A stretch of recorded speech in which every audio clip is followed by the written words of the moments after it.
ایک مرغے کی کہانی۔ دوستو السلام علیکم عزیزو، آج میں آپ لوگوں کے سامنے قصے بیان کرنے جا رہی ہوں جو ایک مشہور جرمن فلاسفر کے ساتھ پیش آنے والا ایک سچا واقعہ ہے، جو اپنے پڑوسی کے مرغے کے شور سے بہت پریشان تھا۔ جب بھی وہ مرغا شور مچاتا تو وہ بہت پریشان ہو جاتا اور اس کے تحقیقی کاموں میں بہت خلل پڑتی۔ دوستو پلیز چینل کو سبسکرائب ضرور کر دینا۔ ایک دن جب اس آدمی کا جینا محال ہو گیا تو اس نے اپنے نوکر کو کچھ پیسے دے کر بھیجا کہ جا کر اس پڑوسی کے گھر اس کا مرغا خرید لے اور اسے ذبح کر کے پکا لے تاکہ وہ اس مرغے کے شور کا بدلہ اسے کھا کر لے اور اس کے شور سے نجات بھی پا لے۔ اس دوپہر کو اس آدمی نے اپنے سب سے قریب دوست کو اپنے گھر دعوت پر بلا لیا تاکہ دونوں مل کر مزیدار کھانا کھائیں۔ دوست کے آنے پر اس آدمی نے اپنے دوست کو بتانا شروع کیا کہ کس طرح اس کے پڑوسی کے مرغے نے اس کا جینا محال کر رکھا تھا، جس کا حل اس نے یہ نکالا کہ آج وہ اسی مرغے کو پکا کر کھائے گا۔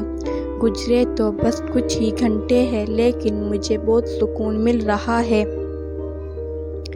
بلکہ آج میں نے اپنا کام اس طرح سے کیا کہ میں نے پورے مہینے اتنا کام نہیں کر پایا تھا۔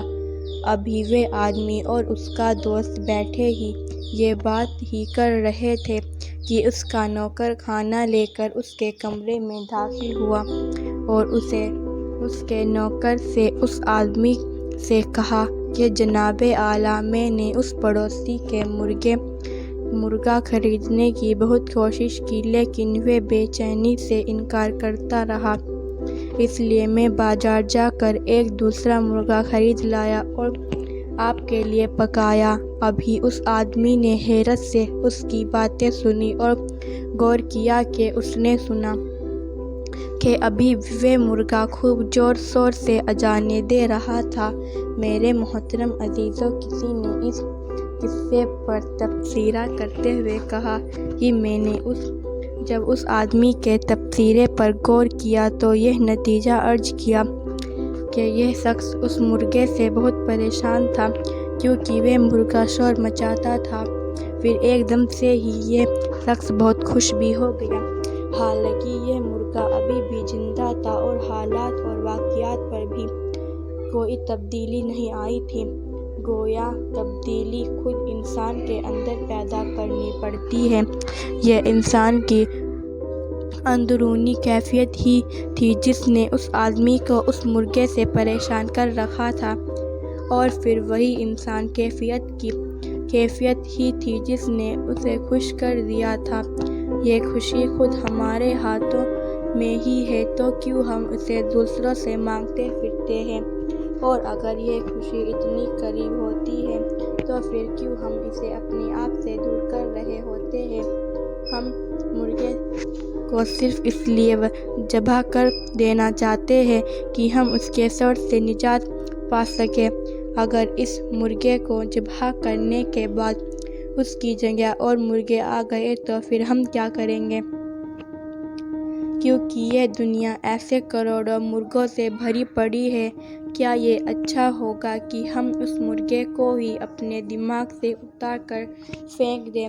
زمین پر موجود سارے مرغوں کو تو پوری دنیا سے باہر نہیں پھینک سکتے۔ اگر ہم سارے مرغوں کو دنیا سے پھینکنے کی طاقت نہیں رکھتے تو اپنے کانوں کو بند کر لینے کی عادت کیوں نہیں ڈالتے؟ ہم اپنے احساس کو ایسی باتوں سے دور کیوں نہیں رکھ لیتے؟ ہم اپنے آس پاس ایک دیوار کھڑی کیوں نہیں کر لیتے جو ہمارے ناپسند چیزوں سے ہمیں دور کر دے؟ میری محترم عزیزو، اگر آپ کو ترقی کرنی ہے تو ایک ایسی دیوار کھڑی کرنی ہوگی جو لوگوں کی من کی باتیں آپ تک پہنچنے نہ دے۔